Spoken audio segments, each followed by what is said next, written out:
and averagely I spend 4 to 6 hours each time just sharing with young people between ages 25 to 35. They were my target goal. We talked about life and we talked about everything.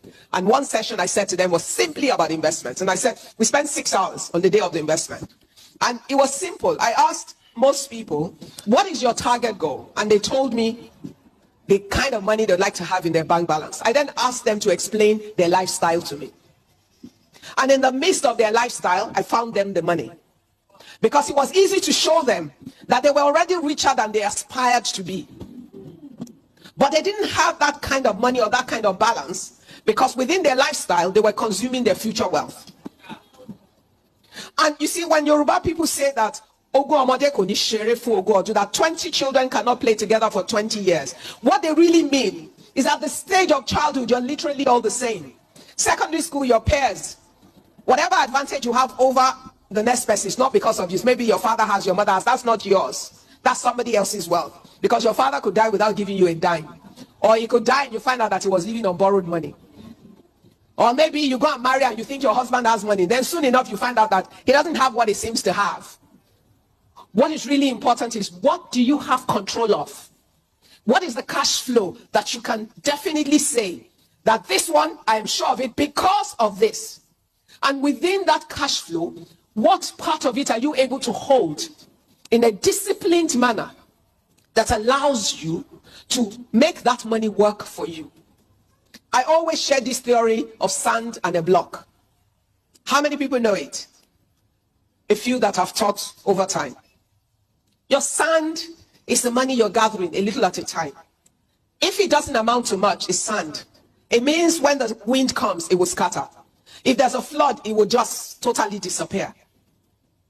But if you are consistent and you're disciplined, like the 3 women that were rewarded today, and over time you don't lose sight of your goal, and you stay with it long enough to have enough sand to mold a block, what you would have will no longer be sand.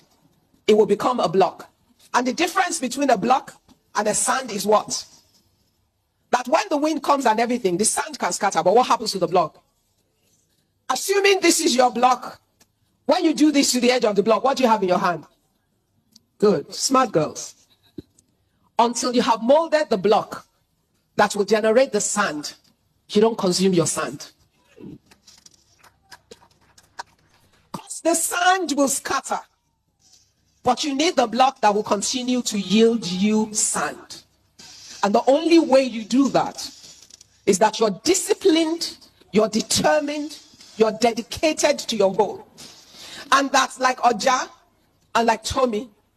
You find that kind of support system that holds your hand in the weak moments.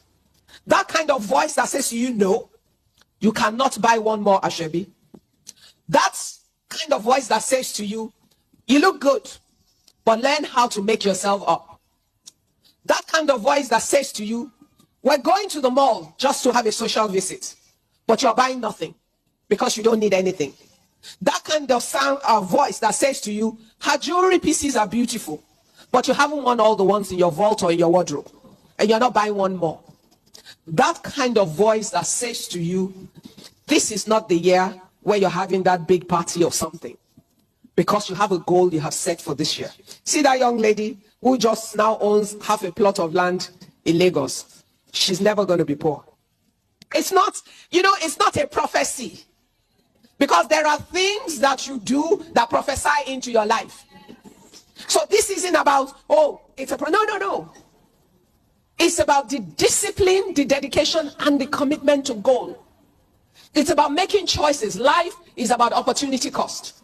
For everything you do, there's something else you have chosen not to do. For everything you have, there's something else you have chosen not to have. For everything you do now, you have chosen to defer something else. The ability to make those choices, it's about how you think. It's about what you value. It's about what you consider important. It's about where you have chosen to go to. And many people choose to go to great places but never get there, simply because though they say, they do not do. The saying is cheap. The doing is tough. And you don't get things you need or you want from saying. You only achieve them in the doing. And in being able to do, you must set up a system of actions and activities around you daily. It was why we have the panel on the daily habits of people who want to build sustainable wealth. It's about the things you do every single day.